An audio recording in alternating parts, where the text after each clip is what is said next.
Chapitre 1. Un occidental accompli.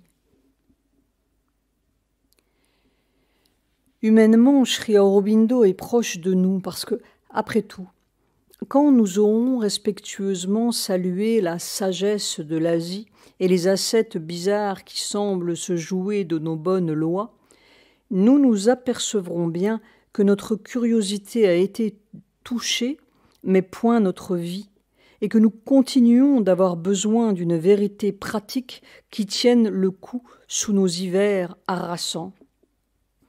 Or, Sri Aurobindo a bien connu nos hivers. Il y a même passé toutes ces années de formation, de 7 à 20 ans. Il a vécu d'une mansarde à l'autre, au gré des logeurs plus ou moins bénévoles, se contentant d'un repas par jour et n'ayant même pas un manteau à se mettre sur le dos, mais toujours chargé de bouquins. Les symbolistes français, Mallarmé, Rimbaud, qu'il lisait dans l'original avant même d'avoir lu la Bhagavad Gita en traduction. Sri Aurobindo est pour nous le lieu d'une synthèse unique. Il est né le 15 août 1972 à Calcutta, l'année des illuminations de Rimbaud. Déjà, la physique moderne est née avec Max Planck. Einstein est son cadet de quelques années et Jules Verne sonde le futur. Pourtant, la reine Victoria s'apprête à devenir impératrice des Indes. La conquête de l'Afrique n'est même pas terminée. Nous sommes à la charnière de deux mondes. Nous avons parfois l'impression dans l'histoire que les périodes d'épreuve et de destruction précèdent la naissance d'un monde nouveau. Mais c'est peut-être une erreur. Peut-être est-ce parce que la semence nouvelle est déjà née que les forces de subversion ou de déblayage vont s'acharner. Quoi qu'il en soit, l'Europe est au sommet de sa gloire. La partie semble se jouer à l'ouest. C'est ce qu'avait compris le docteur Krishnadas Ghose, père de Sri Aurobindo, qui avait fait ses études de médecine en Angleterre et en était revenu parfaitement anglicisé. Il n'entendait pas que ses fils, il en avait 3, dont Sri Aurobindo le cadet, fussent le moins du monde contaminés par le mysticisme fumeux et rétrograde, entre guillemets, où son pays semblait se délabrer. Il ne voulait même pas qu'ils connussent rien des traditions ni des langues de l'Inde. Sri Aurobindo fut donc nanti non seulement d'un prénom anglais, Ackroyd, mais d'une gouvernante anglaise, Miss Paget, puis expédié dès l'âge de 5 ans dans une école de nonnes irlandaises à Darjeeling avec des fils des administrateurs britanniques. 2 ans plus tard, les 3 fils Ghose partaient pour l'Angleterre. Sri Aurobindo a 7 ans. Il attendra d'avoir 20 ans pour apprendre sa langue maternelle, le bengali. Il ne reverra pas son père, qui mourut juste avant son retour en Inde, et à peine sa mère, qui, malade, ne le reconnaîtra pas.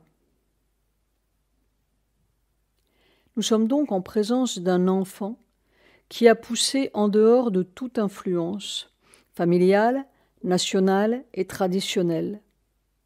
Un génie libre.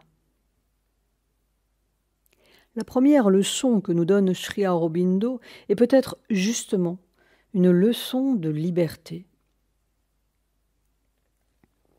Sri Aurobindo et ses 2 frères furent confiés à un pasteur anglican de Manchester avec strictes instructions qu'ils ne fissent la connaissance d'aucun Indien et qu'ils ne subissent aucune influence indienne. Décidément, ce docteur Ghose était un homme bien singulier. Il mandait aussi le pasteur Druitt de ne donner aucune instruction religieuse à ses fils afin qu'ils puissent choisir eux-mêmes leur religion, s'ils en voulaient, lorsqu'ils seraient en âge.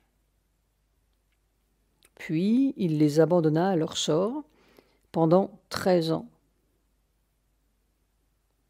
On pourrait croire que le docteur Goose avait peu de cœur, mais il n'en est rien.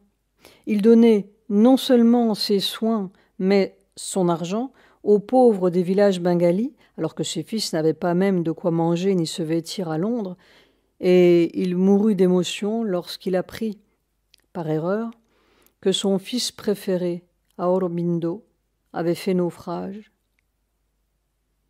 Mais il concevait que ses enfants dussent avoir du caractère. Les premières années à Manchester eurent quelque importance pour Sri Aurobindo car il y apprit le français. L'anglais était naturellement sa langue maternelle, entre guillemets, et s'y découvrit un goût spontané pour notre pays. Ne dira-t-il pas au terme de ces longues années d'Angleterre « J'étais attaché à la pensée et à la littérature anglaise et européenne, mais pas à l'Angleterre en tant que pays. Je n'y avais pas de lien.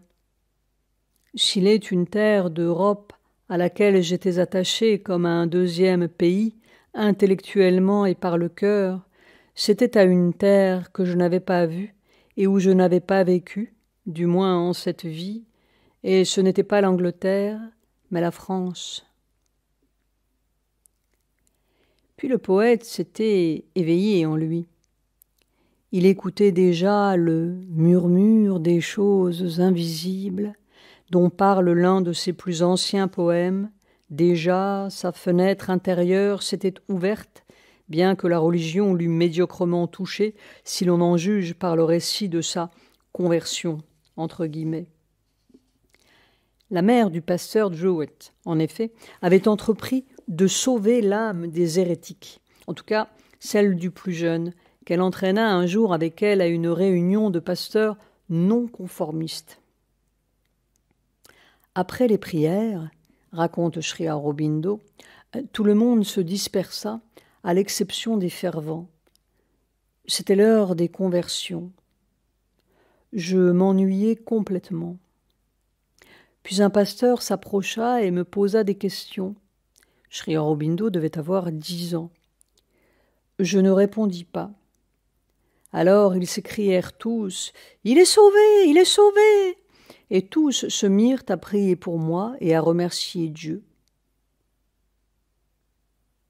Sri Aurobindo, le voyant, ne devait jamais être un homme religieux, pas plus en Inde, notons-le, qu'en Occident, et il a pris soin, bien souvent, de souligner que la religion et la spiritualité n'étaient pas nécessairement synonymes.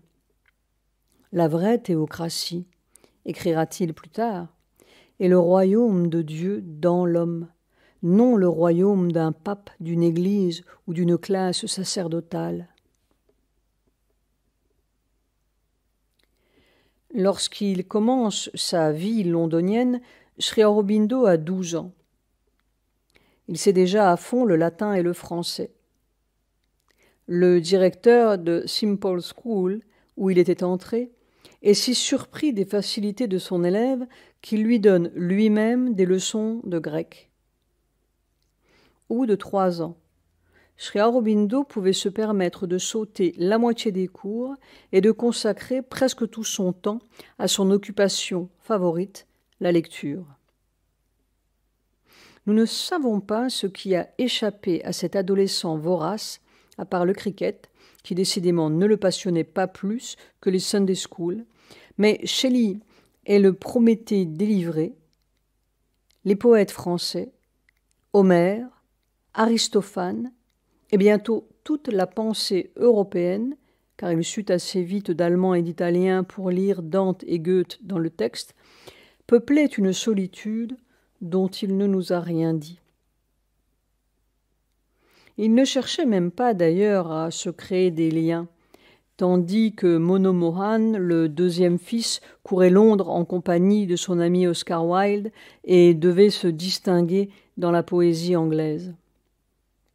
En fait, les 3 frères vivaient chacun de leur côté. Sri Aurobindo pourtant n'avait rien d'un jeune homme sévère, et encore moins d'un puritain. Simplement, il était ailleurs, et son monde était plein.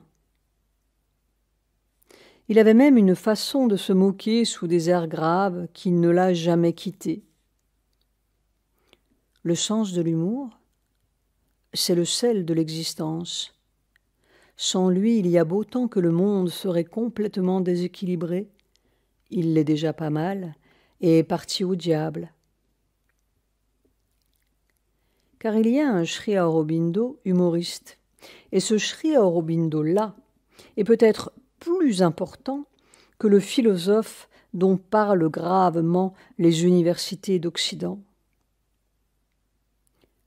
La philosophie pour Sri Aurobindo n'était qu'un moyen de se faire comprendre d'une certaine catégorie de gens qui ne peuvent rien comprendre sans explication. C'était un langage, comme la poésie était pour lui un autre langage, plus clair, plus vrai, tandis que l'humour participait à l'essence même de son être. Non pas cet humour persifleur de l'homme dit spirituel, mais une sorte de joie qui ne peut s'empêcher de danser partout où elle passe. Il arrive parfois, comme un éclair qui nous laisse un peu mystifiés, de deviner derrière les circonstances humaines les plus tragiques, les plus pitoyables en vérité, un rire presque moqueur, comme d'un enfant qui joue au drame et soudain se fait la grimace parce que c'est sa vocation de rire et qu'au fond, rien au monde ni personne ne peut toucher ce coin dedans où nous sommes rois pour toujours. Peut-être est-ce là, peut-être est-ce cela, vraiment, le sens de l'humour aurobindonien, un refus du drame, mais plus encore, le sentiment d'une royauté inaliénable. Nous ne savons pas si Simple School appréciait son humour, mais à coup sûr son étonnante culture. Une bourse lui était décernée qui allait lui permettre d'entrer à Cambridge. Il était temps, les subsides familiaux avaient à peu près disparu, mais c'était encore peu de choses pour remédier au froid et à la faim, si l'on songe que les frères aînés partageaient solidement l'aubaine.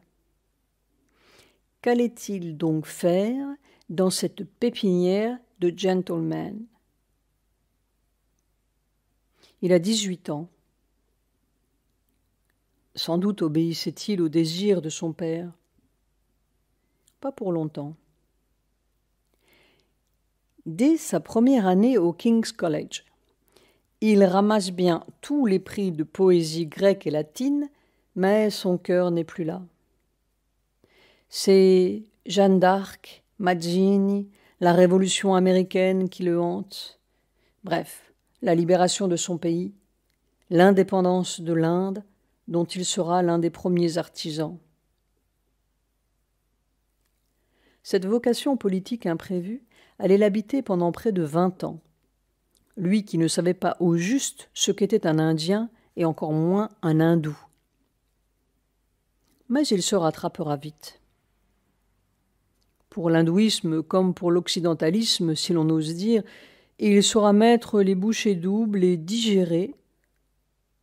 Au reste, il ne deviendra vraiment Sri Aurobindo que quand il aura digéré l'un et l'autre et trouvé le point où les deux mondes se rencontrent en quelque chose qui n'est ni l'un ni l'autre, pas même une synthèse, mais ce que nous pourrions appeler avec Mère, continuatrice de l'œuvre de Sri Aurobindo, une troisième position, un autre chose dont nous avons tenacement besoin, nous qui ne sommes ni des matérialistes bornés, ni des spiritualistes exclusifs. Il devint donc secrétaire de l'Indian Majlis, association d'étudiants indiens à Cambridge, prononce des discours révolutionnaires, jette aux orties son prénom britannique, s'affilie à une société secrète Lotus et Poignard, s'il vous plaît, mais le romantisme pouvait aussi conduire à la potence. Bref, il se fait repérer et mettre sur la liste noire de Whitehall. Cela ne l'empêche pas de passer une licence de lettres classiques, puis, l'examen passé, de renoncer au grade, comme si c'en était assez. Il se présente de même au célèbre concours de l'Indian Civil Service, qui aurait dû lui ouvrir les portes du gouvernement de l'Inde aux côtés des administrateurs britanniques, est reçu brillamment, puis néglige de se présenter à l'épreuve d'équitation. Il va se promener ce jour-là, au lieu de trotter à Woolwich, et se fait disqualifier. Cette fois-ci, le doyen de Cambridge s'émeut et écrit en haut lieu qu'un homme de ce calibre soit perdu pour le gouvernement de l'Inde simplement parce qu'il ne s'est pas assis sur un cheval ou qu'il a manqué le rendez-vous me semble, je l'avoue, un monument de myopie officielle qu'il serait difficile de surpasser. Ces 2 dernières années, il a eu une vie très difficile et angoissée. Les envois de fonds de son pays ont presque totalement cessé, et il a dû non seulement pourvoir à ses propres besoins, mais entretenir ses 2 frères aussi. À plusieurs reprises, j'ai écrit en son nom à son père, sans grand succès. Il y a peu de temps seulement, j'ai réussi à lui extraire quelque argent pour payer les commerçants qui sinon voulaient jeter son fils en prison. Le plaidoyer du doyen n'y fit rien. Le Colonial Office avait décidé Sri Aurobindo était un dangereux sujet. Il n'avait pas tort. Lorsqu'il s'embarque pour l'Inde, Sri Aurobindo a 20 ans. Son père vient de mourir. Il n'a pas de situation, pas de titre. Que lui reste-t-il de ces 13 années d'Occident ?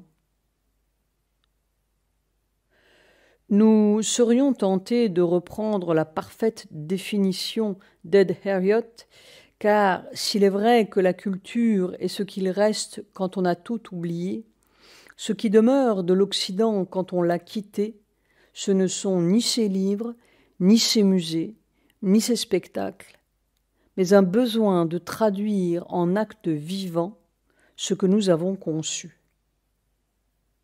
C'est là sans doute notre vertu occidentale.